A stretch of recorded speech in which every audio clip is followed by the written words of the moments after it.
ça. Voilà, on commence donc, avec un petit voilà. Tout va bien. Le bonjour à tous nos participants dont on voit le visage à l'écran. On est beaucoup plus nombreux que nous 6 parce qu'il y a aussi tous les gens qui sur YouTube, sur Alterna TV et sur le Facebook du collectif nous suivent. Alors je ne sais pas exactement combien ils sont, mais j'espère qu'ils sont très nombreux. Donc, merci à vous tous, à vous toutes. Je voudrais d'abord commencer par présenter les différents intervenants et je commencerai par Monsieur Yves Bordenave, puisque c'est un peu son article paru dans Le Monde le 14 avril qui nous a donné l'idée, entre autres, de cette conférence. Donc, vous êtes journaliste au Monde où vous travaillez au service société. N'hésitez pas à me corriger si je dis des bêtises. Ça va bien. Mais vous êtes plus qu'un journaliste parce que j'ai vu aussi que vous écriviez des essais, je ne sais pas comment le qualifier, mais j'en ai vu au moins 2, ces paroles de Topé. Ça s'est arrêté là. Comment? Ça s'est arrêté là. Mais non, on s'est tous intéressés paroles de dopé parce qu'on est tous un peu dopés par rapport à la mémoire qu'on veut doper justement. On veut doper cette mémoire dans les événements, dans la guerre avec l'Algérie. Et il y en a un deuxième quand même aussi. Quelle justice demain? Ben, là aussi, quelle justice demain? Enfin, les deux, vous les avez écrits en coproduction avec d'autres.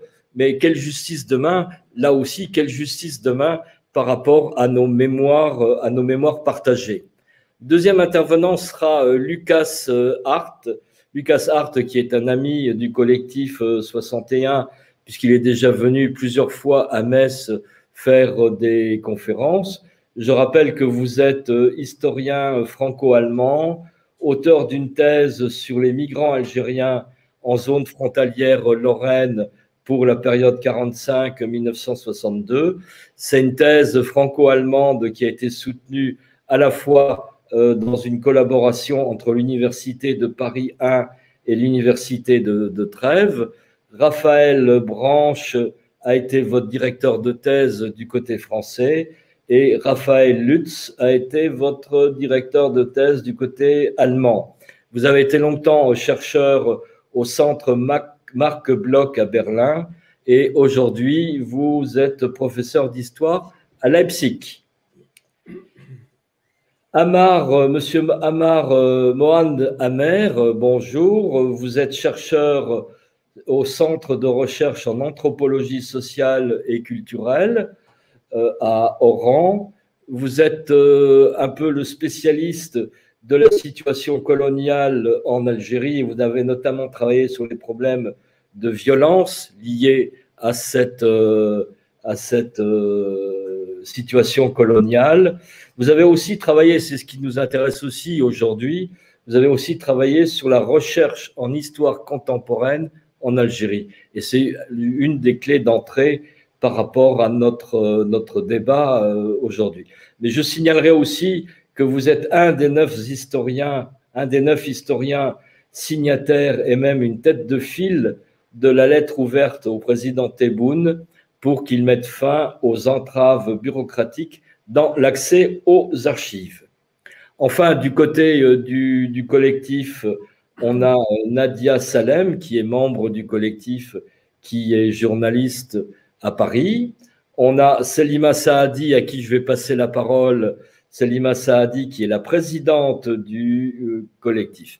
Et je dois excuser Hosni Kitouni, qui est chercheur en histoire, qui est un historien algérien, et qui a écrit notamment Le désordre colonial paru à l'Harmattan et puis à Casbah en Algérie, et qui vraiment est désolé, il s'excuse, il ne peut pas venir, il ne peut pas être avec nous ce soir parce qu'il a des problèmes familiaux assez graves liés à la santé et il a dû s'absenter aujourd'hui. Donc il est tout à fait excusé et on prendra de ses nouvelles et il pourra regarder l'émission sur YouTube.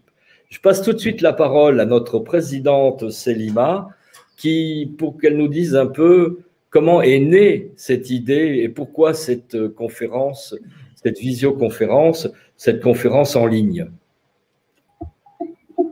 Bonsoir tout le monde. Déjà, je vous remercie tous d'être présents.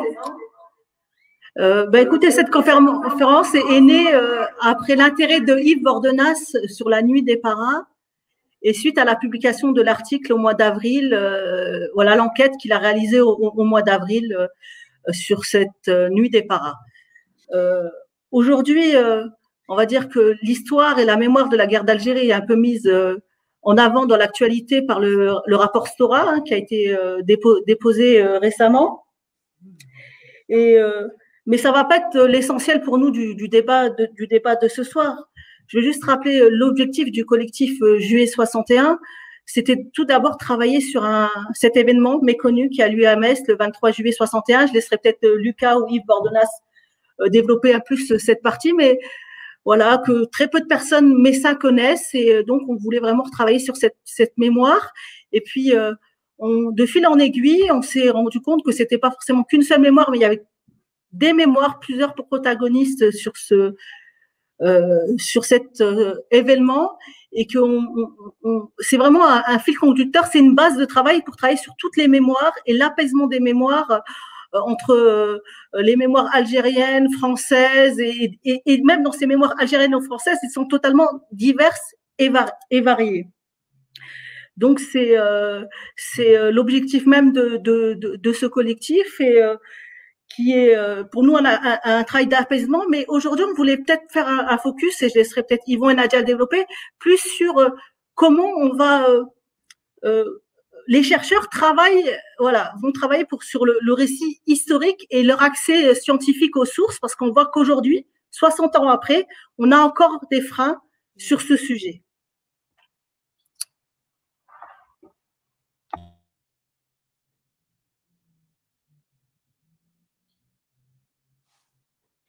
Le micro, Yvon, ton micro. Yvon. Je vais commencer, voilà, ça y est. Je voudrais commencer avec Monsieur Bordenave, Yves Bordenave, pour lui dire tout d'abord combien l'article, les 2 pages, et 2 pages c'est énorme dans Le Monde, combien cet article a beaucoup intéressé les Messins. On a eu beaucoup d'échos très positifs, mais ils ont tous posé la même question pratiquement, et c'est la question que j'allais vous poser. Pourquoi c'est sorti le 14 avril? Certes, 14 avril, on s'en fout du 14 avril. C'est pourquoi c'est sorti en 2021. Ça s'est passé il y a 60 ans. Il y a 60 ans, le monde en a certainement pas, le monde en a parlé. Mais pourquoi on a attendu 60 ans pour que le monde en reparle? C'est la question principale. Écoutez, je vais vous raconter la genèse. C'est assez simple en vérité. Bon, effectivement, lors des événements, je m'en suis aperçu lors de mes recherches, Le Monde a fait partie des journaux, mais de nombreux journaux avaient raconté ce qui s'était passé au lendemain, dans les jours qui ont suivi la ratonnade de Metz, le 23 juillet 61. Et Le Monde avait un correspondant à l'époque en Lorraine, dont j'ai oublié le nom, qui avait non seulement fait état des faits, avait relaté les faits, mais également était revenu à 2 ou 3 reprises dessus. Et d'autres journaux avec Le Monde, il n'y avait pas que Le Monde, il y avait Libération, pas le Libération de maintenant, celui précédent, il y avait l'Humanité qui avait envoyé un envoyé spécial, l'Express qui également avait envoyé un envoyé spécial dans les semaines qui avaient suivi. Enfin, au moment de l'événement en 61, durant l'été 61, et pendant 3-4 jours, les 3-4 jours qui ont suivi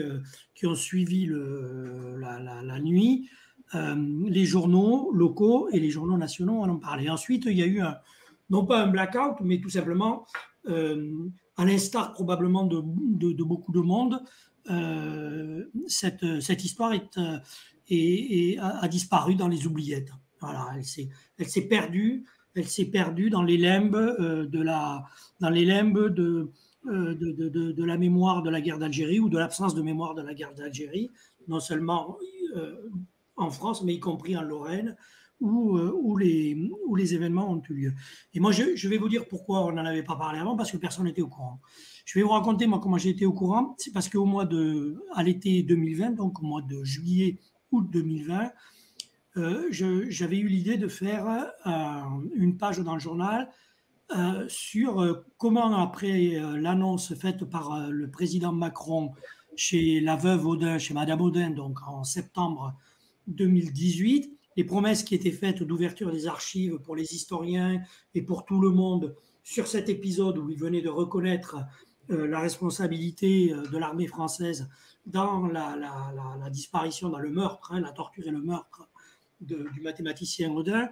Il s'était engagé à ce que les archives qui concernaient la guerre d'Algérie soient ouvertes. Et donc, 2 ans après, je m'étais dit, tiens, où on en est? Donc, j'avais commencé à faire une enquête, j'étais allé voir la famille Audin, j'étais allé voir un certain nombre de personnes, dont des historiens qui avaient été, avec d'autres, des acteurs de la reconnaissance par Macron de la torture et du meurtre d'Audin, de Maurice Audin, par les parachutistes français, par l'armée française. Et c'est à cette occasion que j'avais rencontré la directrice de thèse de l'UQART, Raphaël Branche, qui, lors de notre discussion, m'avait parlé de cette affaire dont je n'avais jamais entendu parler jusque-là. Et donc, j'avais dit, ah ben tiens, ça c'est une histoire qui m'a l'air assez édifiante, qui a l'air très intéressante, et ça mériterait qu'on y revienne dessus. Alors, pourquoi on l'a fait en avril à la fois pour plein de raisons et pour aucune raison. Moi, j'ai commencé à travailler là-dessus. J'ai passé un coup de fil à Lucard, puisque Raphaël Branche m'avait donné son numéro. Je me souviens plus, je crois que c'était début septembre. Il m'avait fait parvenir un article qu'il avait fait dans une revue d'histoire. Et ensuite, j'avais adressé en même temps une demande d'accès aux archives départementales de Moselle. Non seulement je voulais accéder aux archives auxquelles l'UQART avait accédé, mais je voulais également accéder à d'autres archives qui ne figuraient pas dans la thèse de M. Hart. Et donc, j'ai fait le directeur des archives m'a dit, il va falloir que vous fassiez une demande de dérogation sur tel carton. Enfin, je vous épargne les détails. Et donc, dès le mois de septembre, j'ai formé ma demande d'accès donc à ces archives qui jusque-là n'avaient pas été ouvertes. Et pour être honnête, je pense que c'est plus lié aux raisons, à la situation sanitaire. La préfecture, le directeur de cabinet a considérablement traîné avant de me répondre. Il a fallu que je relance à plusieurs reprises et je suis entré en contact avec Madame Saadi, qui a également, de son côté, est intervenue auprès des services de la préfecture pour qu'ils me laissent accéder. Et au mois de mars, j'ai enfin reçu la réponse comme quoi je pouvais accéder à un certain nombre de cartons auxquels M. Hart n'avait pas eu accès. Et voilà. Et donc, je suis allé au mois de mars à Metz. On s'est rencontrés. J'ai passé quelques temps aux archives également. Et on a décidé de le faire en avril. Je vais vous dire pourquoi. Parce qu'on s'est dit, tiens, 21 avril 61, c'est les 60 ans du putsch d'Alger des 4 généraux. Il se trouve que le premier RCP, qui est un des premiers, vous le savez, qui est un des premiers régiments engagés dans la ratonnade, rentre d'Alger le 8 juillet. Il rentre d'Alger parce que ses officiers et son commandant, le lieutenant-colonel qui le commandait à ce moment-là, est un des premiers participants, voire un des acteurs de premier plan de cette tentative de putsch, puisqu'il mobilise ses troupes et les envoie à Alger dès le 22 avril. Et donc, on s'est dit, ben tiens, pour les 60 ans du putsch, on va raconter un peu cette partie de l'histoire de ce régiment, qui est un régiment d'élite, qui est un régiment donc qui participe à ce putsch et qui, lorsqu'il arrive à Metz, ne tarde pas à se faire remarquer par tout le monde, par les renseignements généraux, par la population, puisque lorsqu'il débarque dans la nuit, enfin bon, vous le savez tous, il débarque dans la nuit au cri de l'Algérie française, il réveille tout le monde. Dès le lendemain, armé et en tenue de para, il défile dans la ville en s'en prenant à tout ce qui ressemble à un maghrébin. Parfois, il se trompe d'ailleurs, mais bon, tout ce qui est un peu brun, qui lui paraît être algérien, il s'en prend à eux. Enfin bon, bref, donc voilà. C'est comme ça, et c'est pour cette raison que nous avons raconté cette histoire en avril 2021, donc 60 ans après. c'est un peu lié un peu au hasard et en même temps aux circonstances. Et puis parce que l'actualité aujourd'hui nous ramène, avec la guerre d'Algérie, les annonces qui ont été faites par le président Macron et les engagements d'ouverture des archives. De ce que vous avez dit, je retiens moi une chose, c'est que pendant 60 ans, il y a eu en quelque sorte une chape de plomb, mais une chape de plomb parce que, vous avez dit, parce que personne n'était au courant. Exactement. Mais, oui, la question qu'on posait… Non, sauf, oui, certaines personnes à Metz, on milite justement pour que les gens soient au courant. Mais si vous dites personne n'était au courant, pour l'histoire de Metz, la nuit des paras, comme on dit, mais j'expliquerai après encore rapidement ce que c'est que la nuit des paras.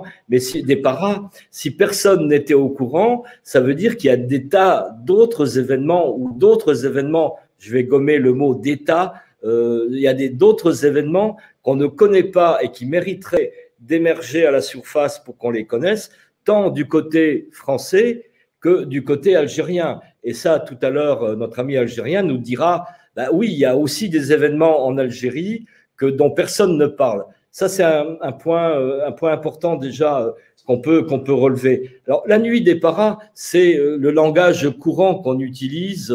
Je vais passer le plus simple, c'est que je passe tout à l'heure. Je vais demander à Lucas de nous expliquer ce que c'est que la nuit des paras. Et je sais que lui, il n'aime pas qu'on parle de la nuit des paras, mais ça, c'est intéressant qu'il nous dise pourquoi. Je voudrais juste quand même vous poser encore une dernière question avant qu'on entame le débat. Vous êtes journaliste. Vous êtes aujourd'hui en débat avec des historiens. Il devait y avoir 3 historiens, il y en a 2. La question qu'on peut se poser, que je voudrais vous poser, mais je ne veux pas en faire un sujet central. C'est une réponse très rapide et puis on l'oublie après. Quel est votre rapport en tant que journaliste à l'histoire et aux historiens? Pourquoi je pose la question? Parce que j'ai en souvenir ce que disait Paul Nizan, le militant communiste bien connu, etc. Paul Nizan disait qu'un journaliste est un historien de l'immédiat. Et Albert Camus disait la même chose. Albert Camus dit « le journaliste est l'historien de l'instant ». Donc, moi, je voudrais juste, par rapport aux historiens qui sont présents, et ils pourront vous répondre après, juste que vous nous disiez quel est votre rapport par rapport à l'histoire et par rapport à… La formule historien du présent est une bonne formule, parce qu'en fait, le journaliste, qu'est-ce qu'il fait? Il attrape les événements d'actualité au moment où il la suit. Sauf que de ces événements et de cette actualité, l'histoire ne va en retenir que quelques-uns. Et donc, les historiens entrent en jeu, si je puis dire, une fois que le temps a passé, et une fois que les journalistes ont fait leur travail, et pas que les journalistes, pour procéder selon les procédures de recherche dans les archives, etc., qui sont des procédures scientifiques, qui sont propres aux historiens et qui ne sont pas celles des journalistes. Voilà, le journaliste, en fait, il attrape l'actualité du moment. La plupart de cette actualité, de ces événements, n'ont d'intérêt que pour un nombre de personnes X et n'ont d'intérêt que pour un temps plutôt réduit. Et les événements qui vont faire l'histoire sont ceux qu'on va retenir. Et le travail des journalistes sera un des outils, mais ça les historiens le diront mieux que moi, un des outils dont les historiens se serviront ensuite pour essayer de raconter l'histoire. Mais ça n'est qu'un des outils. Justement, pardon, Monsieur Bordenave, excusez-moi. On a 2 historiens, donc effectivement, peut-être qu'ils vont nous dire comment ils voient, eux, les choses du travail, entre le travail de journaliste et le travail d'historien. Est-ce que la démarche de recherche, elle peut parfois être similaire ou est-ce qu'elle est complètement différente? Et comment vous voyez le travail les uns et les autres? Lucas et peut-être Monsieur Hammer également. Merci, je me permets de réagir. Alors, le travail de journaliste et d'historien, c'est une question un peu très vaste, on va dire. Je pense que, dans les 2 cas, nos chemins nous amènent vers des archives, vers des témoins. Donc, sur beaucoup de points, il y a des choses qui pourraient se ressembler dans le travail. Après, on pourrait peut-être prendre justement votre article dans Le Monde pour parler de certaines différences dans les démarches. Yvon a déjà annoncé que que je suis assez sensible à certains termes qui sont dits. Donc, la nuit des paras, qu'est-ce que ça veut dire? Un nuit des paras, enfin, je pense qu'il faudrait parler un peu des faits. Enfin, qu'est-ce qui s'est passé? Est-ce qu'on va parler de ratonnade de messe? Alors, je pense qu'on est en plein dans le jargon colonial. Est-ce qu'il s'agit de ratons qui ont été chassés ou est-ce qu'il s'agit de humains qui ont été maltraités, qui ont été assassinés en pleine rue? Donc, enfin, je dirais que oui, enfin, le dernier cas me semble correct. Donc, je dirais qu'on parlait plutôt d'une chasse à l'homme. Et ce souci, en fait, de sortir du jargon colonial est vraiment très important dans la méthode de l'historien ou des historiennes. Et peut-être un autre point qui a éveillé mon attention en lisant votre article, comment dire, j'ai trouvé ça remarquable qu'à aucun moment on ait posé on a pu lire le mot colonialisme ou alors colonial, parce que c'est vrai qu'à ce moment où on voit quand les paras déferlent dans les rues de Metz et mènent une chasse à l'homme, pour bien nommer les choses, ce n'est que le point culminant de la violence anti-algérienne qui est à l'œuvre en Lorraine et en Moselle depuis longtemps, et qu'on peut que comprendre si on voit vraiment le système colonial, enfin si on ouvre un peu la focale et ne reste pas centré sur Metz. Donc je pense que le devoir et en même temps l'avantage de l'historien ou du travail d'historien et que avec beaucoup plus, avec plus d'écart, et parce qu'on n'est pas obligé dans l'immédiat et peut-être forcé avec une certaine pression de rendre certains articles, on est obligé de placer les choses dans des cadres plus grands et de problématiser certains mots aussi parce qu'on a plus de place évidemment. Mais je pense que cette chasse à l'homme menée à Metz ne peut pas être présentée comme un fait divers ou quelque chose. Enfin, il faut absolument voir le contexte colonial.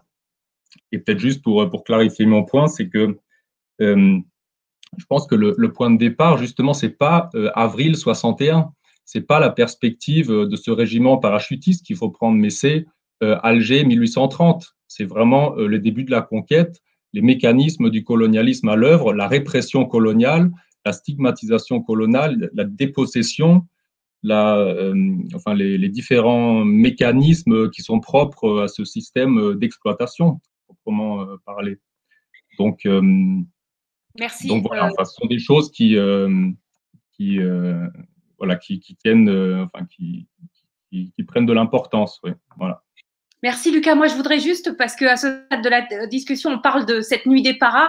Tout le monde ne connaît pas ce que c'est que la nuit des paras. D'ailleurs, Monsieur Hammer, je ne sais pas si vous avez pris connaissance de l'article de l'enquête de Monsieur Bordenave. Est-ce que vous avez pris connaissance des faits? Est-ce que c'était des faits que vous connaissiez historiquement? Et puis, justement, pour répondre à la question du travail historique et journalistique, on vous laisse la parole. Oui, alors, je n'ai pas encore eu l'occasion de lire l'article de M. Bordenave. Par contre, actuellement en France, on parle beaucoup de cette tribune des généraux français qui demandent un peu l'intervention indirecte de l'armée. Donc, on voit bien que l'histoire de la guerre, l'histoire de la colonisation, elle est omniprésente, que ce soit en Algérie ou en France. Pour le travail de la presse, elle est à un double niveau. Le premier niveau, c'est que ce qu'écrivent les journalistes au temps T, c'est-à-dire à l'instant, et aussi quelques mois ou quelques années après dans leurs ouvrages, deviennent des archives. Donc, l'article écrit par le journaliste en 55 ou en 62 est une archive pour l'historien. Personnellement, j'ai beaucoup travaillé sur la presse pour ce qui nous concerne, notamment, moi, je travaille sur 62. Donc, 62, il y a eu beaucoup de journalistes français. Presque tous les journaux français envoyaient des correspondants, mais il y avait aussi des Américains, il y avait des Yougoslaves. Donc, on voit bien que on a des perceptions, on a des conceptions de cette guerre ou des visions de cette guerre. Mais ce qui est encore plus important, aussi important, c'est que ces journalistes vont devenir des témoins. Des témoins parce que le journaliste en 62, après, bah, moi j'ai pu interviewer le directeur du Nouvel Obs et d'autres journalistes qui étaient à Alger, en Algérie, en Kabylie et dans d'autres régions dans les années 50 et qui ont écrit. Et c'est important de revenir peut-être 50 ans, 60 ans après ou même avant.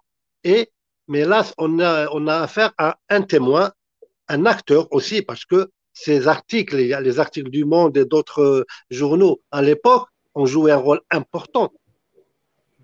D'un côté, dans l'internationalisation de la guerre d'Algérie, ou plutôt du FLN, mais aussi l'influence qu'ils ont eue sur l'opinion publique européenne. Et ça, c'est très important. Donc, finalement, c'est 3 niveaux. Donc, le journaliste, surtout dans les guerres et les événements historiques, il n'est pas seulement un journaliste qui va en mission, mais il devient, c'est-à-dire il a une autre dimension. Et les articles des journalistes à l'instant, c'est-à-dire au moment de ces guerres, pour l'Algérie, les Algériens par exemple, il y avait un service au niveau de la fédération du FLN en France qui faisait tout, c'est-à-dire pour que les journalistes écrivaient sur les Algériens.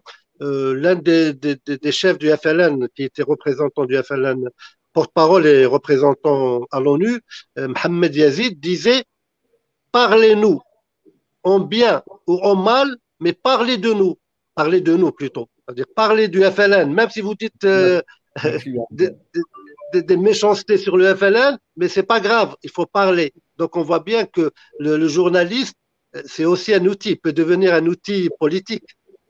Absolument. Alors, ce qui est intéressant quand même dans le débat, c'est qu'on fait la distinction entre les faits, et ça, le journaliste peut s'intéresser aux faits, et de toute façon, d'autant plus que quand on fait du journalisme d'investigation 60 ans après, il fait pratiquement le même travail que l'historien, il cherche les faits, uniquement les faits, dans des archives, dans des témoignages, etc.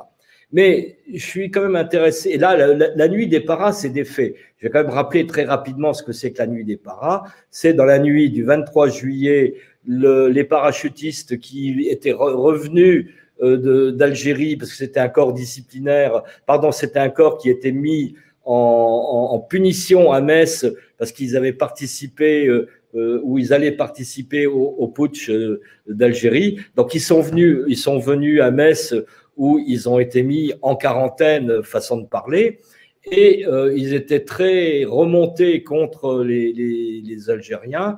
Et dans la nuit du 23 juillet, à la suite d'un incident tout à fait banal en quelque sorte, une altercation dans une boîte de nuit, une altercation dans un dancing, ça a eu un déferlement énorme, puisque des centaines de paras sont descendus en ville et ont cassé la figure, ont agressé tous les Algériens qu'ils pouvaient rencontrer. Ça, c'est au niveau des faits. Mais ce qui est intéressant dans ce que disait… Bon, vous n'êtes pas d'accord, M. Bordenave? Oui, on va le laisser parler alors, du coup. Non, je suis d'accord. Non, c'est sur l'incident tout à fait banal. Il y a 2 morts quand même. Oui, il y a eu 2 morts. Oui, ça, je suis d'accord avec vous. Mais après, on discute. Des attentats, il y en a souvent. Oui, non, mais ça, je suis d'accord avec vous. Mais il y a souvent des meurtres ou qui ne débouchent pas sur l'événement qu'on a connu le 23 juillet. Bien évidemment, bien évidemment.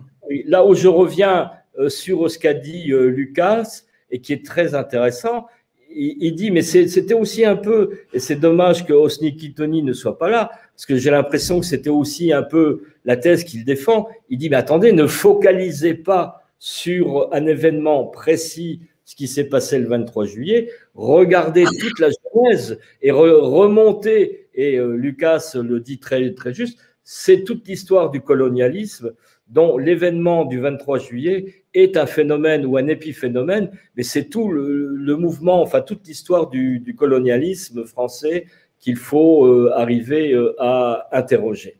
La question que je voudrais poser à Lucas, c'est est-ce que vous avez eu, est-ce que tu as eu, parce qu'on se tutoie, est-ce que tu as eu facilement accès aux informations dont tu avais besoin? Merci Yvon. Alors les informations, c'est, enfin, je vais peut-être me limiter à la Moselle et aux archives départementales et aux archives municipales de Metz. J'étais aussi aux archives de Vincennes, de l'armée de terre, pour voir parce que là, il y a les archives de la gendarmerie, qui est un fonds très riche aussi. Les affaires le ministère de l'Intérieur, tout ça, c'était à Paris à l'époque. Mais pour ce qui est de la situation des archives départementales, Moselle, qui se trouve à Montigny-lès-Metz aussi, je peux dire que c'était assez facile d'accéder aux sources. Pour moi, c'était toujours une histoire de déplacement parce que je vivais à Berlin à l'époque, mais pour rien, la communicabilité de certains cartons était parfois, enfin très très rarement, pas possible à cause des délais de dérogation, parce que dans certains cartons figuraient des documents qui n'avaient pas encore passé les 50 ans après leur production. Alors donc j'ai dû faire des demandes de dérogation, mais c'était assez bien de ce côté-là. Et je pense que c'est plutôt la masse en fait qui posait problème. En fait, je voudrais vraiment encourager ceux qui pensent encore vouloir faire une recherche ou quelque chose sur la guerre d'Algérie en Moselle ou à Metz.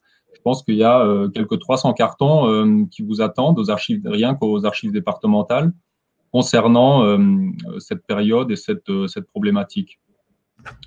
Chose complètement différente. Enfin, tout de suite, peut-être, je ne sais pas si ta question va dans ce sens-là, mais aux archives municipales de Metz, situation très différente.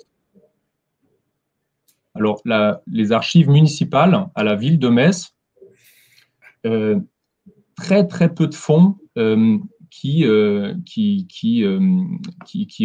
un lien enfin, direct avec cette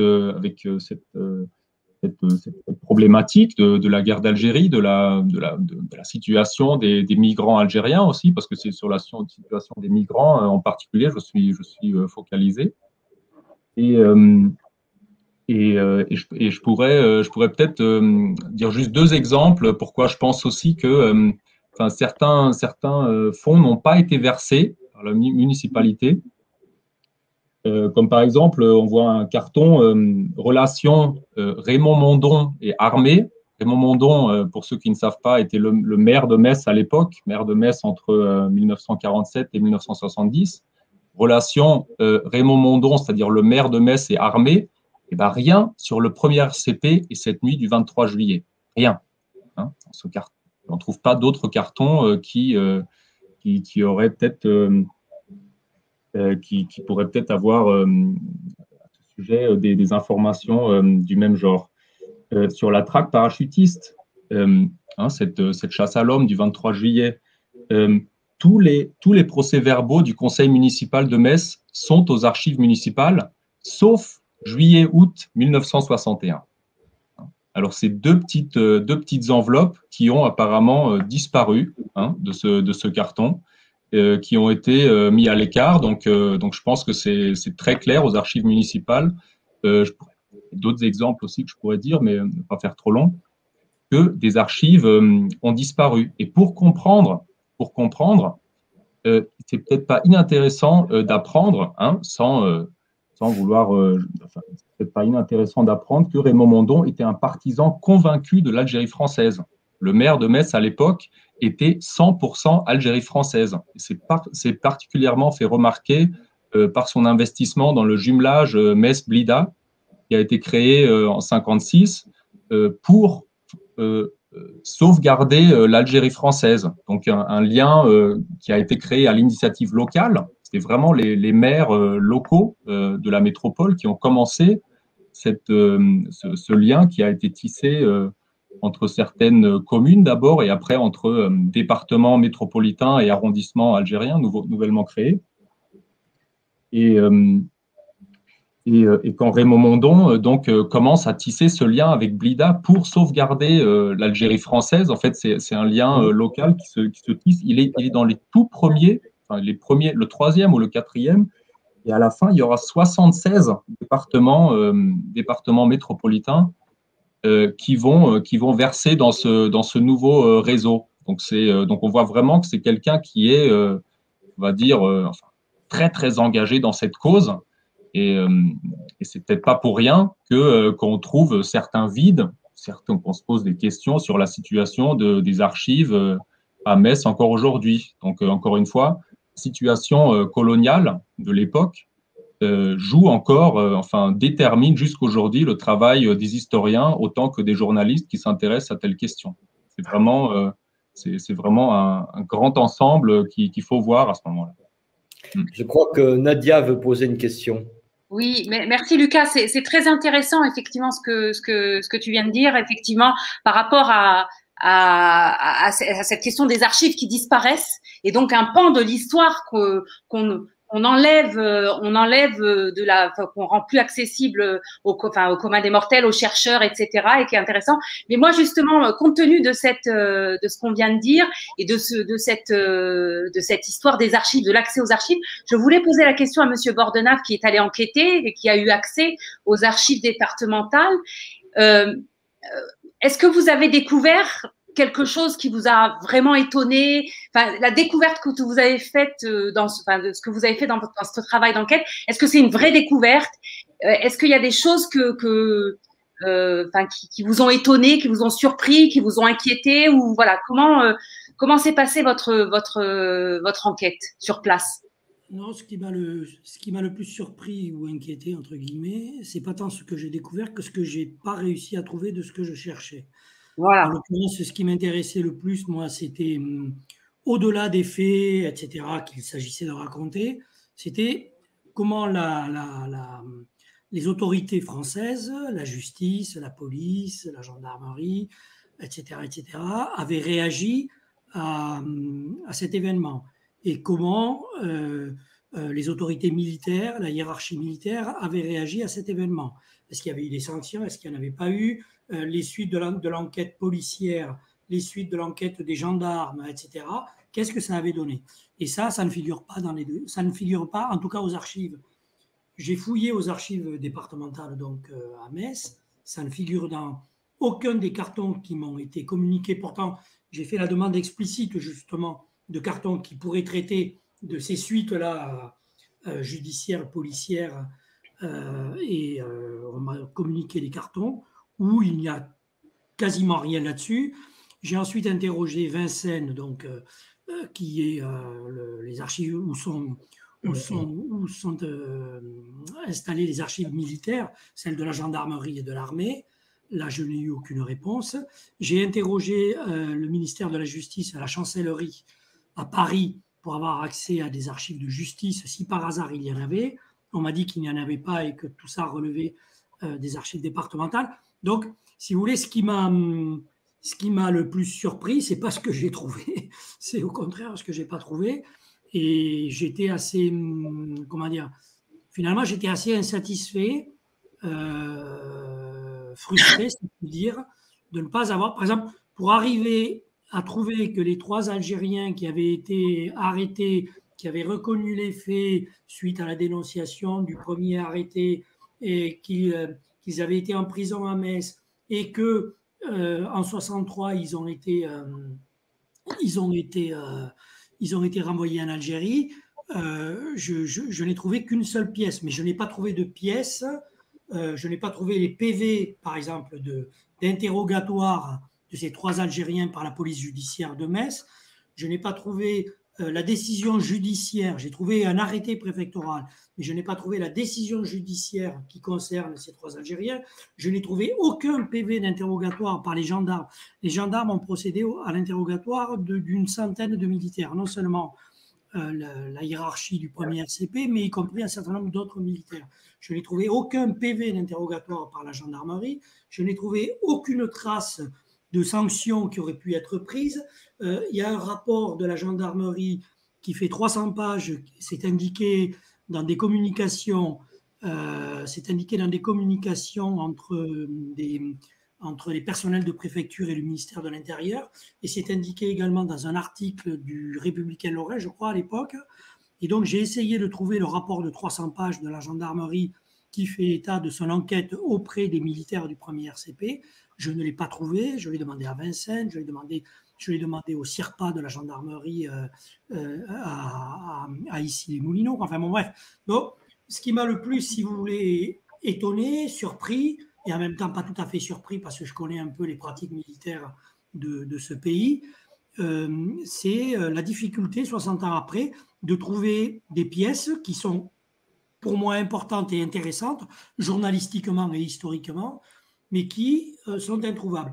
Et je pense qu'elles sont introuvables. Là, pour le coup, je n'ai pas la preuve, je ne peux pas le dire. C'est une analyse, c'est une opinion que j'ai, parce que sur l'Algérie, il y a beaucoup de choses qui ont disparu. Je pense qu'elles sont introuvables parce qu'elles ont disparu. Enfin, je veux dire, elles ont été supprimées des archives, elles n'y ont jamais figuré. Et voilà, quoi, tout simplement. Et on ne les trouvera jamais, comme on ne trouvera jamais de pièces sur les milliers de disparus en Algérie qui ont été interpellés, arrêtés dans la rue, etc. Parce qu'il n'y a aucune pièce. Parce que les 3/4 des choses étaient orales, que aussi bien les militaires, les policiers ou autres faisaient disparaître ce qui pouvait faire un désordre. Et là, je pense qu'on est confronté à ça. Donc là, quand même, ce qui est important dans tout ce qui vient d'être dit, on est vraiment au cœur du problème. Lucas qui nous dit, attention, il y a des archives qui ont disparu et qui sont pour autant importantes à connaître parce qu'elles donneraient un autre éclairage peut-être aux événements. Et il y a ce que dit Yves Bordenave lorsqu'il dit, attention, je n'ai pas trouvé tout ce que je cherchais. On est vraiment là au cœur du problème. Ça veut dire que pour l'instant, si je me situe que par rapport aux événements de juillet 61, l'histoire n'est pas écrite définitivement. Elle peut encore être écrite avec d'autres éclairages. Lucas voulait intervenir. Merci. Oui, merci beaucoup. C'est vraiment intéressant comment vos recherches vous ont… enfin, vous êtes allé très très loin avec vos recherches, et je pense que ce qui est intéressant de comprendre, si on ouvre un peu la focale, c'est justement le sens de certains silences des archives, comme j'ai essayé déjà en donnant l'exemple du maire Raymond Mondon et de certains fonds qui manquent, qui n'ont pas été versés ou qui ont disparu apparemment aux archives municipales. Et là, je pense que je doute que cette histoire du 23 juillet 61, elle sera un jour connue dans son intégralité et qu'on aura un tableau très joli, tout fait.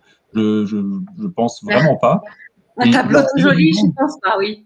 Et pour quelle raison ça ne sera pas joli d'abord, mais voilà. Bon, mais ceci dit, mais pour quelle raison? Attendez, parce que je n'ai pas fait mon point. Oui, vas-y.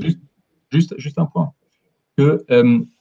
Il faut vraiment voir cet événement dans une continuité. Cette continuité, c'est vraiment la violence anti-algérienne menée en Lorraine depuis 1955. À partir de 1956, à partir de mai 1956, la gendarmerie reçoit par semaine et par mois l'ordonnance de harceler le milieu algérien, d'intimider le milieu algérien. Et ça, c'est 5 ans avant qu'a lieu cet événement. Donc, la violence, les contrôles et tout ça des Algériens sont menés toujours davantage. En Lorraine même, on n'est pas dans la colonie, on se trouve en Lorraine. En 1958, sur 33 000 Algériens en Lorraine, j'ai noté les chiffres, 20 000 sont contrôlés dans un seul mois. 20 000 sur 33 000 dans un seul mois. C'est-à-dire que chaque fois qu'on sort dans la rue, étant algérien, il faut s'attendre à être contrôlé tout de suite par la gendarmerie. Il y a des contrôles, il y a des cas. Et juste pour finir, parce que vous citez le lieutenant-colonel Gaurois, vous l'avez cité dans votre article, c'est dans son rapport qu'il fait à la gendarmerie, c'est justement ce monsieur Gaurois qui justifie à l'écrit un cas de torture, à l'écrit. C'est dans les archives de l'armée de terre. Alors, on trouve le cas d'un Algérien qui se trouve torturé par des gendarmes. Et le monsieur Gourroy décrit comment cette scène de torture a lieu. Et après, il explique pourquoi c'était nécessaire de faire en sorte de faire en tant que tel. Et là, on est encore dans l'année 58 encore. Et après, 3 ans après, ce même lieutenant-colonel Gourroy, est-ce qu'il va intervenir parce que des parachutistes déferlent contre des Algériens, hein, on peut en douter. Merci. Une des personnes, Karim, qui nous dit il faut faire un audit, attendez juste, il faut faire un audit pour vraiment donner tous les éclairages de la disponibilité, la disparition des archives. Je vais encore vite passer la parole à M. Bordenave, mais après, je voudrais quand même entendre le point de vue aussi, parce que là, pour l'instant, on est resté très franco-français par rapport à l'accès aux archives, aux difficultés, etc. Je voudrais aussi entendre M. Amar Mohamed Amer pour le regard qu'il porte du côté algérien. Mais je laisse M. Bordenave terminer sa phrase. C'est juste une remarque dans le prolongement de ce que vient de dire Lucas et qui l'appuie.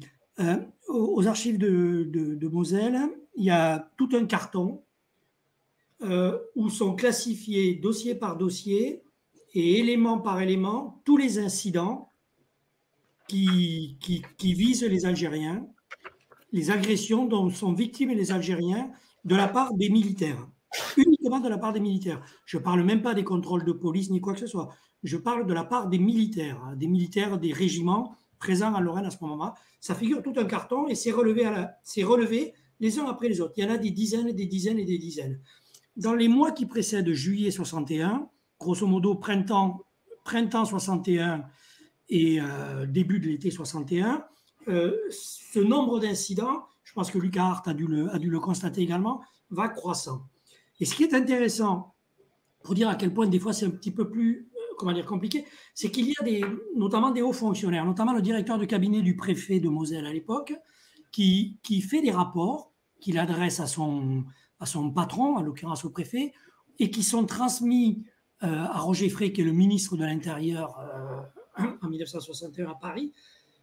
Dans ces rapports, qui sont donc rédigés par des hauts fonctionnaires qui suivent le circuit normal de la bureaucratie française pour signaler au gouvernement et au ministre de l'Intérieur des situations inquiétantes, des tensions, etc., plusieurs hauts fonctionnaires, dont notamment donc le directeur de cabinet du préfet, qui deviendra préfet plus tard, je ne sais plus dans quel département, mais peu importe, ce haut fonctionnaire signale le comportement particulièrement agressif. Il parle de racisme de comportement raciste vis-à-vis des Algériens.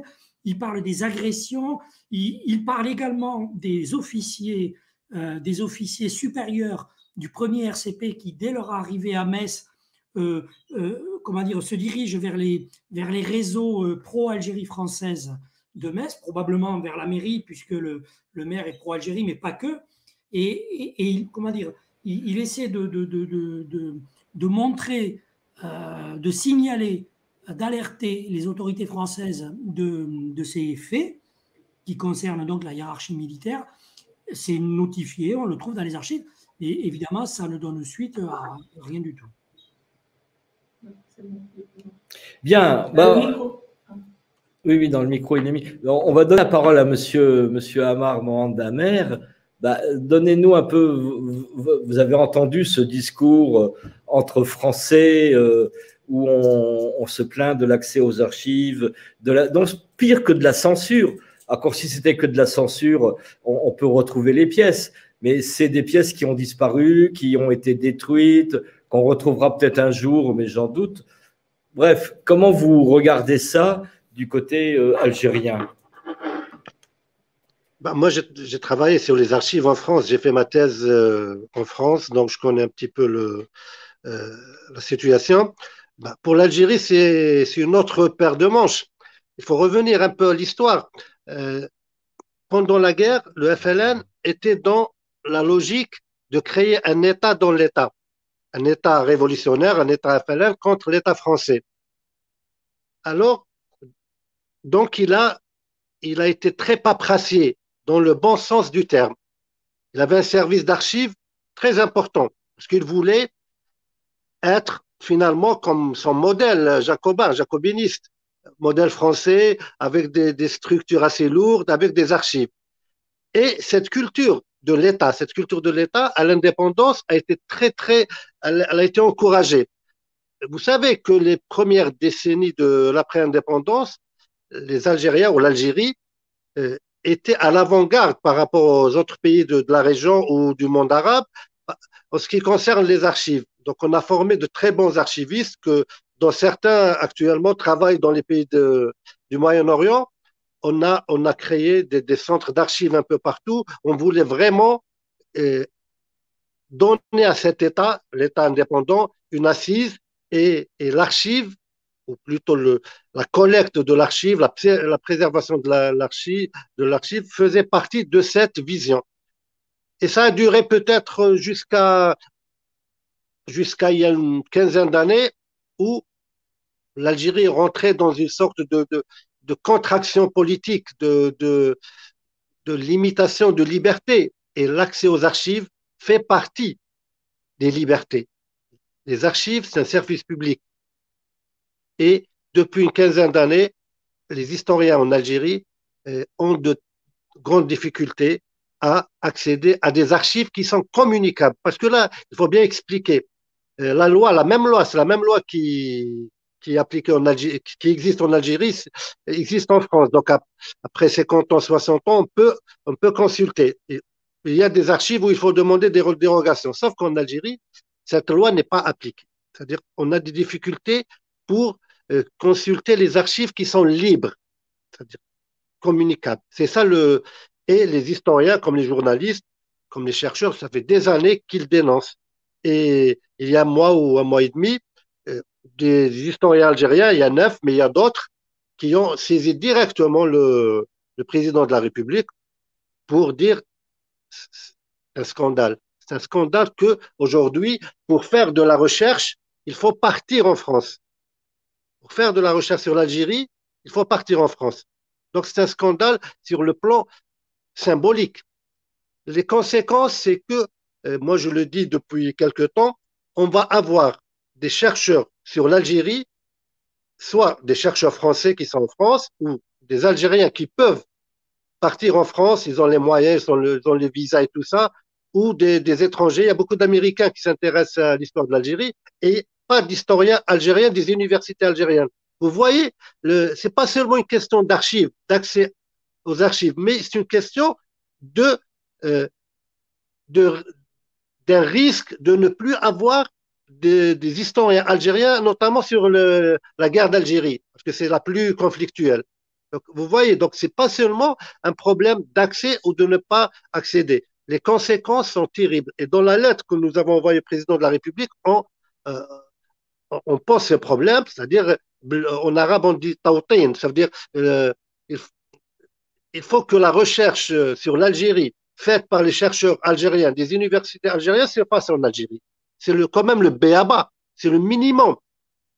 Maintenant, pour la France, moi personnellement, j'ai travaillé sur les archives d'Aix, de Vincennes, du Quai d'Orsay, mais c'est vrai que beaucoup de mes demandes de dérogation n'ont pas été satisfaites, et notamment celles du ministère de l'Intérieur. Alors là, ils m'ont jamais autorisé à consulter ces archives qui sont pas communicables. Hein. Pour l'armée, une partie, j'ai pu consulter une partie, mais une grosse partie de mes demandes n'ont pas abouti. Maintenant, revenons en Algérie. Aujourd'hui, le patron des archives algériens, il y a une vingtaine de jours, a dit, écoutez, c'est pas la faute des archives, les chercheurs algériens ne viennent pas aux archives, ce qui est totalement faux. Et là, actuellement, on est en train de répondre, on est en train de faire une pétition pour dire, bah, écoutez, déjà vous n'êtes même pas historien, bon, je ne vais pas rentrer dans des affaires algéro-algériennes, mais pour vous dire qu'il y a en Algérie une volonté des chercheurs en Algérie, des historiens en Algérie, et aussi des journalistes, parce qu'il y a beaucoup de journalistes qui travaillent sur l'histoire, pour casser cette forteresse, parce que les archives en Algérie sont devenues une forteresse. Donc vous voyez, c'est pas les mêmes défis, c'est pas les mêmes problèmes, mais on se bat, et si les Algériens sortent depuis 2 ans pour demander ces libertés, la liberté de s'informer, la liberté de travailler correctement pour les étudiants, pour les doctorants, c'est aussi une liberté démocratique. Justement, Monsieur Hamel, je voudrais vous poser cette question un peu provocatrice, excusez-moi, mais c'est de dire, et il y a certains historiens qui le disent, rapatrier les archives coloniales en Algérie, ce qui est la demande de certains historiens ou du gouvernement, enfin, des autorités algériennes plus particulièrement. Quel intérêt si les chercheurs que vous êtes n'y ont pas accès? Puisque c'est ça, vous êtes empêché. Oui, madame, aucun pays ne donne ses archives. Pour qu'on soit clair, aucun pays ne donne ses archives. Parce que la France considère que ce sont ses archives à elle. La preuve, on est 60 ans après, elles sont toujours en France. Hein. Vous allez au Louvre, vous allez trouver des choses qui n'appartiennent pas à la France. Donc, ça, c'est un autre problème. Aucun État ne donne ses archives. Et en Algérie, on est conscient de ça. À part ceux qui font du populisme ou de la surenchère mémorielle et tout ça, qui demandent que la France rapatrie les archives. Il n'y a aucun rapatriement parce que ce sont des archives qui appartiennent à la France. Par contre, on peut, et ça, c'est ce qu'on nous défendons, nous, historiens algériens et beaucoup d'historiens français, qu'il y ait des numérisations, qu'il y ait des facilitations pour notamment les jeunes algériens, parce que, madame, il faut savoir que c'est des kilomètres d'archives. C'est pas des petits fonds, hein. C'est tout, je vais être un peu plus provocant que vous, c'est l'histoire de l'Algérie.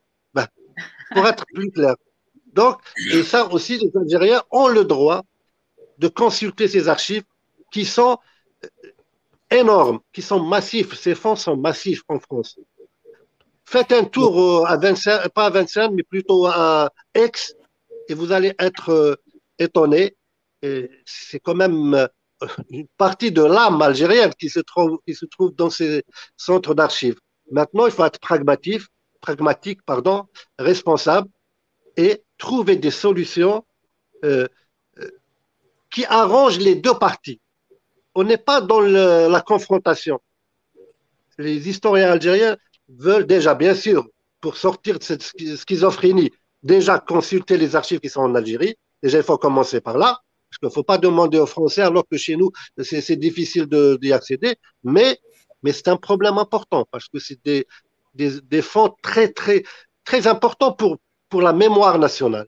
Des fonds très importants qui sont en France. Et ce n'est pas normal que les chercheurs algériens ne puissent pas aussi venir en France. Là aussi, depuis aussi une dizaine d'années, les autorités françaises considèrent les étudiants algériens, les chercheurs, comme je ne sais pas quoi. Donc, il faut aussi respecter ces jeunes et ces historiens qui viennent, pas quémander ces archives, mais faire leur travail. Vous voyez, c'est très, très complexe. Il y a aussi des considérations qui n'ont rien à voir avec la science. Quand des chercheurs, avec leurs papiers, leur ordre de mission, avec leur argent, comme on dit, on ne leur donne pas des visas, là aussi, il faut se poser des questions. Mais moi, je suis très sensible à ce que vous avez dit, M. Hammer, parce que dans vos propos, il y a quelque chose que nous, on vit aussi à Metz, en France, par rapport aux événements de juillet 1961. Et on est assez frustré, un petit peu en colère même, que la somme énorme du travail qui a été faite par Lucas sur ces événements-là soit publiée en allemand. Ça veut dire que nous, les Français, on n'y a pas accès, sauf si on parle l'allemand, parce qu'il y a beaucoup de gens qui parlent allemand à Metz, oui. Mais là, ça pose quand même aussi un problème. Bon, on fait tout un effort pour arriver à traduire la thèse de Lucas en français. Il y a 500 pages, c'est avec les annexes, etc. C'est énorme. Mais ça rejoint un peu ce que vous disiez tout à l'heure. Alors, la question qui peut se poser quand même, que je voudrais poser, c'est, regardons l'avenir, quelles sont les solutions que l'on pourrait trouver ou quelles sont les solutions que vous pouvez proposer pour que, de part et d'autre de la Méditerranée, on ait accès aux archives.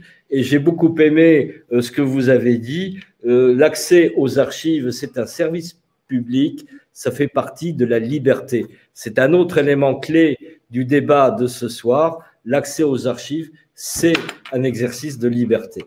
Alors, quelles sont les solutions qu'on peut proposer? Alors, deux solutions. Premièrement, affranchir cette histoire des pesanteurs et considérations idéologiques et politiques dans les deux pays. Vous voyez, aujourd'hui, en France, on parle que du putsch d'avril 61. Donc, cette histoire, elle est encore très, très pesante et elle empêche, elle obère. Là, j'ai ma collègue là qui a écrit la pétition, c'est 800 historiens. Donc, je suis très content. Là, je lis le message. Oui. Donc, vous voyez que ça bouge. Maintenant, pour les chercheurs, nos chercheurs, que ce soit les chercheurs, les jeunes chercheurs français ou les chercheurs algériens, on doit quand même les laisser tranquilles parce que eux, ils sont otages de cette guerre de mémoire. Eux, ils n'ont rien à voir ni avec Marine Le Pen, ni avec certains porteurs de mémoire en Algérie. Donc, une des préconisations de Stora, c'est qu'on facilite l'échange, notamment des jeunes chercheurs, qu'ils soient français ou algériens. C'est-à-dire les jeunes chercheurs français et moins jeunes aussi, mais la priorité aux jeunes, qui puissent venir en Algérie, parce qu'il y a beaucoup de chercheurs, de jeunes chercheurs français qui travaillent sur l'Algérie, que ce soit j'aime pas ce terme, des Français de souche ou des Français issus de l'immigration, mais aussi il y a beaucoup d'Algériens qui aiment beaucoup venir à Est, qui aiment beaucoup venir parce qu'ils travaillent dans de très bonnes conditions, il faut le dire, mais quand ils peuvent venir, depuis quelques années, c'est le blackout, il n'y a personne qui vient. Et Monsieur Hammer, justement. Ouais. Monsieur Hammer, justement, est-ce que vous pensez que, et d'ailleurs, la question, je la pose à Monsieur Bordenave, à Lucas, la démarche d'Emmanuel Macron de faciliter l'accès aux archives et le rapport Stora qui propose justement ces passerelles et ce travail, ce partage d'archives, je ne sais pas si vous êtes dans le secret des dieux ou pas, mais est-ce que ça a des possibilités d'aboutir, ça, à moyen, long terme, à votre avis? Monsieur Hammer, Monsieur Bordenave, peut-être Lucas aussi. Je réponds rapidement. C'est ce qu'il faut faire. C'est ce qu'il faut faire.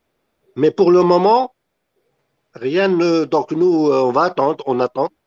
Nous, on aimerait bien que les préconisations ou certaines préconisations du rapport Stora, notamment dans cet échange entre ces facilitations pour les chercheurs français et les chercheurs algériens, doivent être appliquées. Nous, on aimerait bien, moi, sincèrement, j'aimerais bien que exemple à Oran, au CRASC ou dans d'autres universités, il y a des jeunes chercheurs, malgré la difficulté de la langue, ils font des efforts pour maîtriser bien sûr la langue arabe et la langue française et qui sont venus il y a quelques années et qui aimeraient bien revenir dans ces centres d'archives. Et depuis quelques années, c'est plus possible. Et là, je le redis, c'est je ne sais pas combien de kilomètres d'archives. Et c'est scandaleux qu'on empêche ces chercheurs de venir. Donc, je pense une des préconisations de Stora, c'est d'ouvrir ce champ, c'est-à-dire de libérer c'est le terme que j'utilise, de libérer cette recherche, parce qu'elle est otage de considérations politiques, idéologiques et administratives. Donc, je ne sais pas moi, à cause d'un visa, on ne peut pas, que ce soit de deux côtés, hein, à cause d'un visa, on ne peut pas faire de la recherche, mais c'est quoi ça? Ouais. Monsieur Bordenave? Oui, non, mais je partage tout à fait ce qui vient d'être dit. Dans l'absolu, ce serait merveilleux. Mais après, bon, il ne faut pas être candide ni naïf. Hein. Tout ça est un enjeu politique entre la France et l'Algérie. Et donc, c'est plus, ça relève plus du rapport de force, des enjeux politiques, des débats d'un certain moment entre la France et l'Algérie que de la simple. Évidemment, dans l'absolu, ce serait bien que les deux pays laissent accéder tous ceux qui le souhaitent aux archives qui concernent la période de 1830 à 1962 et même au-delà. et ce serait merveilleux. Mais bon, voilà, il y a des enjeux politiques derrière. Et concernant justement la quantité d'archives, c'est Benjamin Stora qui raconte ça. En 62, entre 60 et 62, lorsque les Français sont partis d'Algérie, ils ont ramené, je crois, l'équivalent de 8 km d'archives. 8 km. 8 km. Mais ça représente 10%. C'est Benjamin Stora qui le dit, hein, c'est pas moi, c'est lui qui le dit. Ça représente à peu près 10% de la totalité des archives qui vont de 1830 concernant l'Algérie et l'occupation coloniale française de 1830 à 1962. Ce qui fait qu'il y a 90% d'archives qui, à mon avis, circulent d'une manière non classée, parce que c'est comme ça. Il y a des archives de communes, des archives dans diverses wilayas, des archives nationales, des archives qui sont dissimulées pour des raisons politiques, etc. Et sur lesquelles il n'y a pas eu de travail d'historien, il n'y a pas eu de travail d'archiviste. Parce que comme l'a parfaitement remarqué M. Moadamer, le patron des archives en Algérie n'est pas plus archiviste que moi, je suis, je ne sais pas quoi, moine, quoi, par exemple, semble-t-il, si j'ai bien compris. C'est surtout un apparatchik du régime qui n'est ni historien ni archiviste et qui n'a pas un souci en cette matière, qui a plus des préoccupations politiques que des préoccupations scientifiques. Voilà. C'est clair qu'on est d'accord pour dire qu'effectivement, la dimension politique peut parfois être prédominante dans ces logiques-là et que c'est peut-être ça qui brouille un petit peu les pistes. Je voudrais juste dernièrement poser la question à Lucas pour savoir il a suivi la démarche des historiens français par rapport justement à la déclassification des archives, etc. Où est-ce que ça en est et est-ce qu'il y a, est-ce que de ce point de vue-là, la démarche du président Macron est sincère? Est-ce qu'on peut imaginer qu'elle est sincère dans sa volonté? Mais j'en suis pas sûre moi non plus.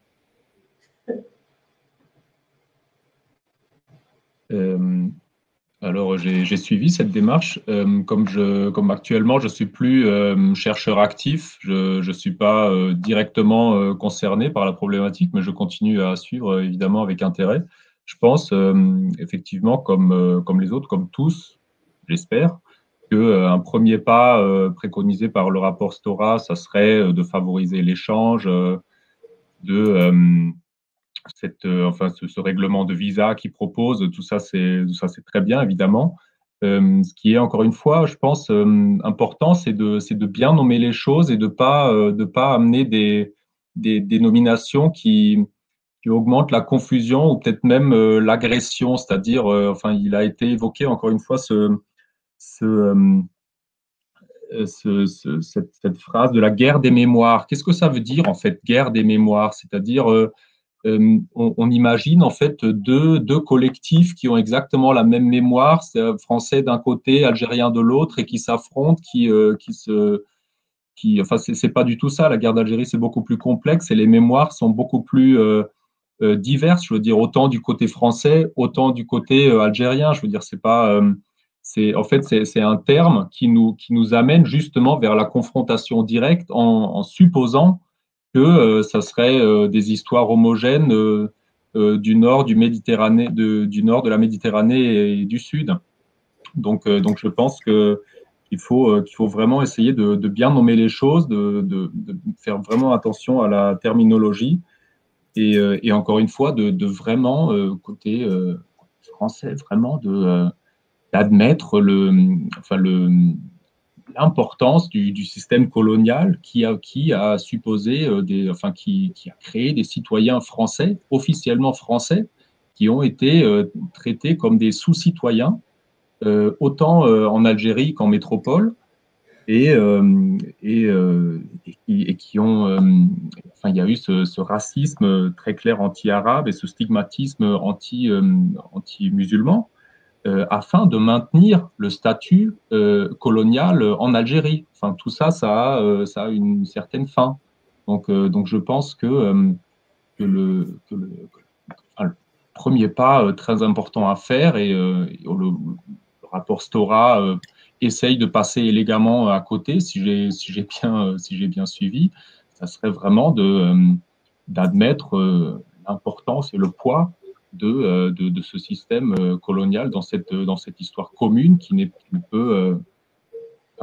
a une histoire qui reste toujours emmêlée. C'est pas deux pays qui se sont trouvés, qui ont eu une histoire commune. Enfin, il faut vraiment voir comment ces deux histoires sont liées. Voilà. Ça veut dire qu'il y a d'un côté les freins matériels, mais il y a aussi les freins psychologiques.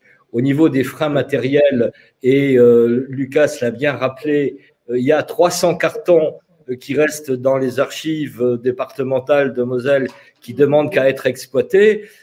L'association, je pense que Selima sera d'accord, l'association Collectif 61 fera tout son possible pour accueillir des historiens algériens s'ils veulent venir travailler là-dessus. C'est pas tellement là où est la difficulté. La difficulté, elle est plus sur les freins psychologiques, y compris, et là, c'est la question, qu'est-ce qu'on peut faire pour aller au-delà de cette pesanteur idéologique qui plombe quand même le discours et le débat, avec des mots qu'on utilise tous, sans toujours bien réfléchir aux mots qu'on utilise, mais des mots qui sont piégés, des mots qui sont surdéterminés. Et Lucas l'a bien rappelé, avec la guerre des mémoires. Ça veut dire quoi, cette guerre des mémoires? Et on voit bien que derrière, rien que l'utilisation de ces mots, la guerre des mémoires, il y a toute une idéologie qui plombe le discours.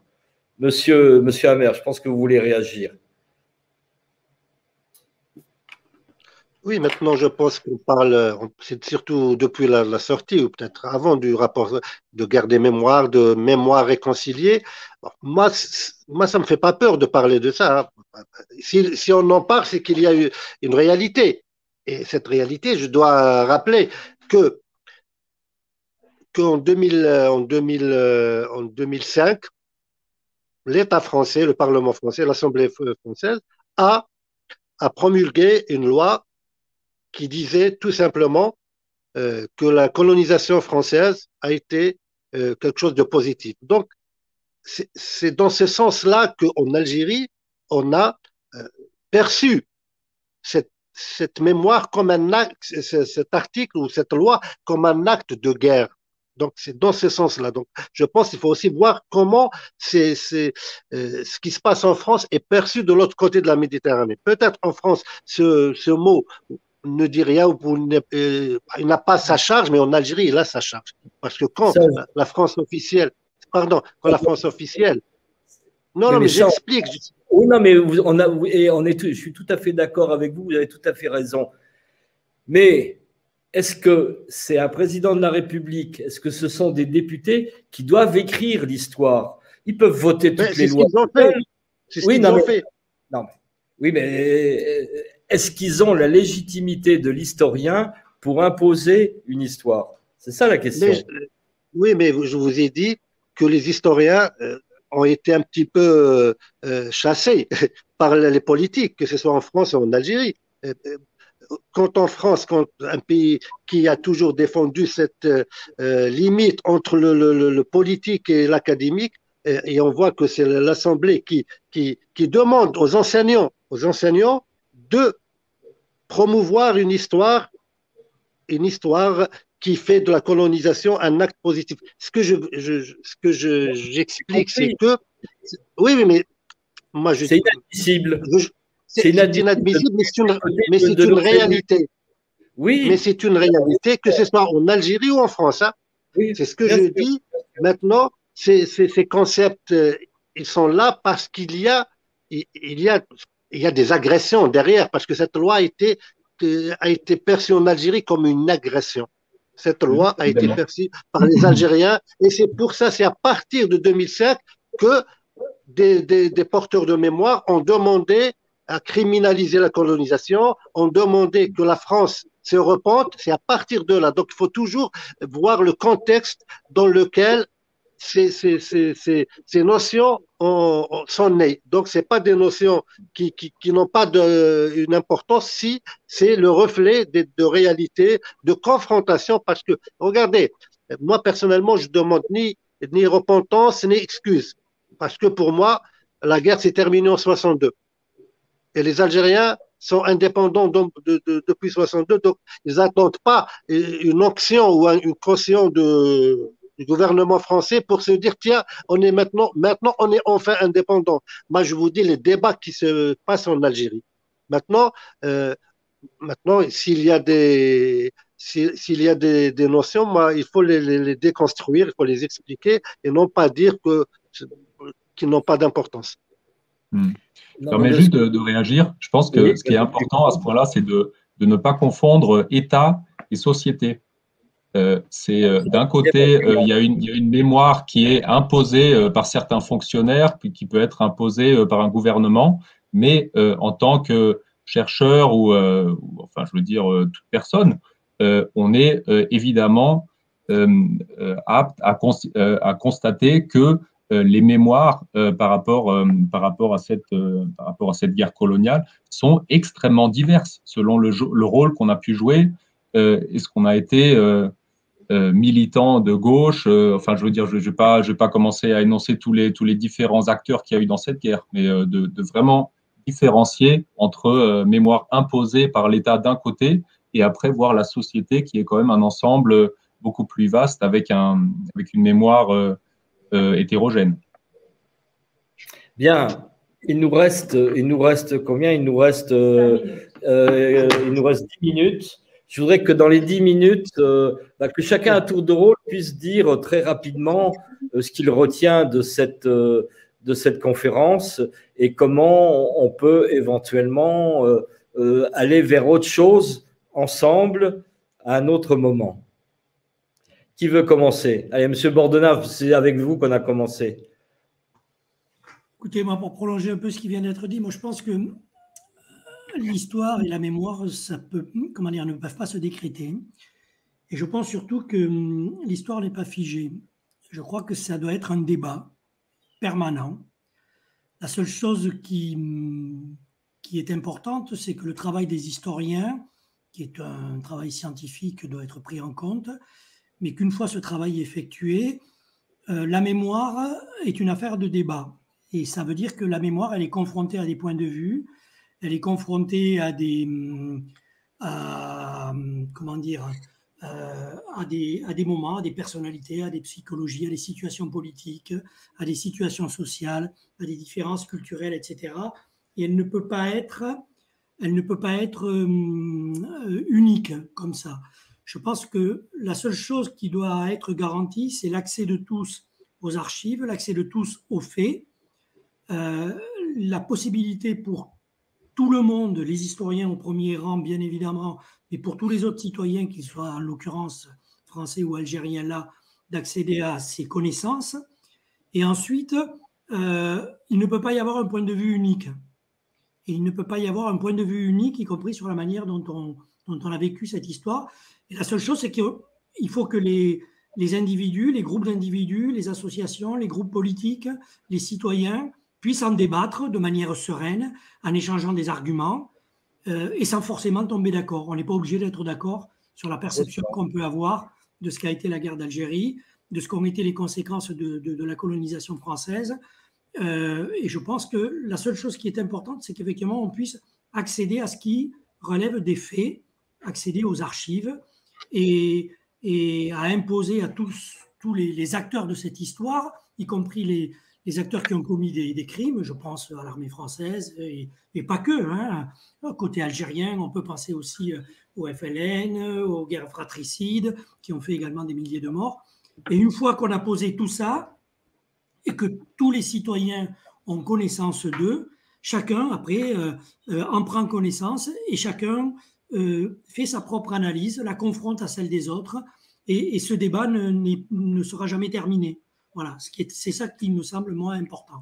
Ne pas considérer que les choses doivent être figées et ne pas considérer qu'il peut y avoir, entre guillemets, une histoire officielle écrite par des administratifs, par des fonctionnaires, par des responsables politiques, voire par des lois, vous avez raison. En plus, cette loi, elle est absurde, elle n'a jamais été débattue dans le pays, elle est l'objet de 80 députés qui l'ont déposée dans une niche. Enfin bon, bref, on peut revenir sur le contexte. Elle n'a jamais été approuvée par la majorité, par la société française. Mais voilà, je pense que c'est ça qui est important. Mais elle a fait beaucoup de dégâts si Elle on a fait entend beaucoup de dégâts. ce que dit M. Hammer. Pour dire les choses claires, c'est la résultante de 80 parlementaires qui sont des nostalgiques de l'Algérie française pour un certain nombre d'entre eux, pas tous, et qui pour le reste sont des ignorants. Faut pas, mais c'est comme ça, c'est l'état de la société française. Et c'est le rapport qu'on a à cette histoire et à la guerre d'Algérie qui est compliqué dans ce pays. Lucas Hart, qui connaît bien Raphaël Branche. Raphaël Branche a écrit un livre qui est sorti au mois de septembre qui s'appelle « Dis papa, qu'as-tu fait ?» et qui raconte l'histoire des soldats, des centaines de milliers de soldats qui sont partis en Algérie entre 1954 et 1962 et qui, confrontés à leur famille, confrontés à la société française, à leurs amis, etc., n'ont jamais pu raconter la part d'histoire de ce qu'ils avaient fait en Algérie, soit parce qu'ils en avaient honte pour certains, parce qu'ils ont commis des choses horribles et non dissibles, soit parce que ça n'intéressait pas la société française, soit parce qu'ils étaient tellement décalés entre ce qu'ils rencontraient au retour en France et ce qu'ils avaient vécu en Algérie, etc., etc. Donc, il est évident que cette partie de notre histoire n'est pas encore digérée, contrairement à d'autres parties qui sont plus... Il faut du temps, probablement qu'il n'y en a pas eu assez. Regardez sur la Deuxième Guerre mondiale, il a fallu attendre que, lorsqu'Hollande a décidé d'ouvrir toutes les archives se sont ouvertes et finalement ça s'est bien passé. Donc peut-être qu'il va falloir encore du temps, mais de toute façon, il faudra surtout, il n'y aura pas une version officielle, quoi. On en débattra tout le temps, il faudra accepter qu'il y ait des idées différentes, voire qui s'opposent entre les uns et entre les autres. Pas forcément les Algériens d'ailleurs, entre des opinions. Lucas, tu retiens quoi? Tu mets le micro. Merci. Voilà. Je vais pas trop m'étendre. Enfin, moi, je retiens que je salue cette très belle initiative d'échange qui me semble absolument clé, que justement, ça soit la société civile qui s'intègre dans le débat, qui favorise l'échange. Et justement, non seulement franco-français, mais au-delà des frontières, et notamment avec les Algériens et aussi, mais je rappelle que je me trouve à Leipzig, on pourrait voir aussi si on pourrait inviter d'autres chercheurs dans un format comme ça. Et sinon, je suis beaucoup les réflexions de Yves Bordenave. Je mettrais juste peut-être un tout petit point critique aussi sur l'annonce de cet événement pour encore une fois prendre le rôle d'une terminologie bienveillante, c'est-à-dire quand on parle d'un épisode tragique, c'est-à-dire on pense tout de suite à un destin ou peut-être un malentendu ou quelque chose comme quelque chose de loupé, je veux dire. Et à ce moment-là, encore une fois, on passe à mon avis, on passe un peu à côté des faits qui ont eu lieu, c'est-à-dire système colonial quand même, qu'il s'agit de bien nommer en tant que tel et non pas d'un fait divers qui est tombé du ciel. Voilà. Mais sinon, voilà, tout petit point critique, mais sinon, c'est juste, je pense que c'est extrêmement important le travail que vous faites et j'espère que vous allez continuer avec au moins la même énergie que vous y mettez actuellement. Ça, on le verra tout à l'heure quand on passera la parole à la présidente. Monsieur Hammer, de tous nos débatteurs, c'est vous qui avez le dernier mot. Oh, je donnerai la parole à Nadia et puis à Selma, mais des vrais débatteurs, c'est vous trois. Écoutez, moi je suis très content parce que déjà on n'a pas eu de problème technique, ça c'est important. Et deuxièmement, je pense qu'on a discuté peut-être des fois avec passion, mais c'est une histoire qui est passionnante et passionnée. Et vous avez vu ce rapport Stora, il a créé une hystérie en Algérie. Et même en France, des débats jusqu'à aujourd'hui. Je pense que c'est très intéressant de travailler sur cette histoire qui est là, qui n'a pas encore donné, qui est encore là, c'est-à-dire la guerre d'Algérie pour moi n'est pas encore terminée, dans le sens où les travaux, la recherche sont encore à un stade vraiment très modeste et j'espère que tous ceux qui s'intéressent à cette histoire pour des raisons politiques ou des raisons familiales ou scientifiques,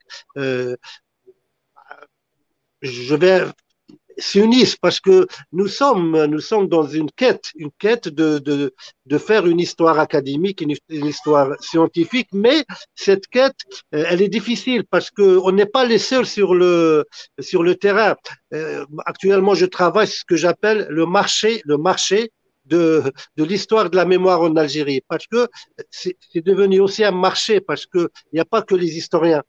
Il y a les porteurs de mémoire, il y a les politiques, il y a d'autres forces, c'est des forces, je les qualifie de forces, qui considèrent que l'histoire, je parle de l'Algérie, n'est pas l'apanage des historiens et des universitaires, mais elle est aussi l'apanage des politiques et de groupes de pression, de groupes de pression mémorielle aux politiques.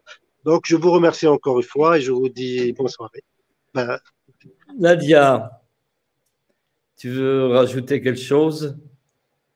Moi, je veux juste vraiment remercier vraiment très chaleureusement nos trois participants, nos trois débatteurs pour la qualité de cet échange et de ce c'est toujours un peu frustrant ce type de débat parce qu'on a plein de choses encore à dire et des questions qu'on voudrait poser. Je note notamment, par exemple, qu'un certain nombre d'internautes ont posé la question du parallèle franco-allemand concernant la France et l'Algérie. C'est vrai que moi, en tant que binationale franco-algérienne, évidemment, je me pose cette question de la réconciliation franco-algérienne à un moment où on dépassera effectivement ces mémoires heurtées, douloureuses, conflictuelles, pour se tendre la main, essayer de construire quelque chose ensemble. En tout cas, moi, personnellement, c'est à cela que je pourrais travailler et que j'ai envie de travailler. Mais voilà, je suis pas. J'ai vu que Lucas a hoché de la tête sur le parallèle franco-allemand parce que je pense qu'il est peut-être pas du tout. C'est pas comparable ce qui s'est passé entre la France et l'Allemagne, mais j'ai envie de croire que ce qui a été possible entre la France et l'Allemagne soit possible un jour avec l'Algérie et la France. Là, dans ce que vous avez dit, monsieur Amer, c'est vrai que l'histoire ou les faits historiques, et puis toutes les analyses qu'on peut faire, n'appartiennent pas qu'aux historiens. Et vous avez souligné qu'il y a aussi une appropriation par les politiques, c'est peut-être le plus contestable, mais je voudrais aussi signaler qu'il y a d'autres appropriations possibles de cette histoire, parce qu'il y a parmi les internautes qui nous regardent ce soir, il y a Pierre Hanot qui est un romancier et qui, à partir des éléments qu'a pu lui fournir Lucas Hart, a écrit un roman qui s'intitule « Au vagabond, l'immensité ». Je voudrais le saluer et lui dire, voilà une autre forme d'appropriation qui a son charme à lui-même, qui est certainement meilleure que l'appropriation idéologique que les politiques peuvent en faire. Je laisse la parole à Selima Saadi, notre chère présidente, pour lui donner la parole et terminer.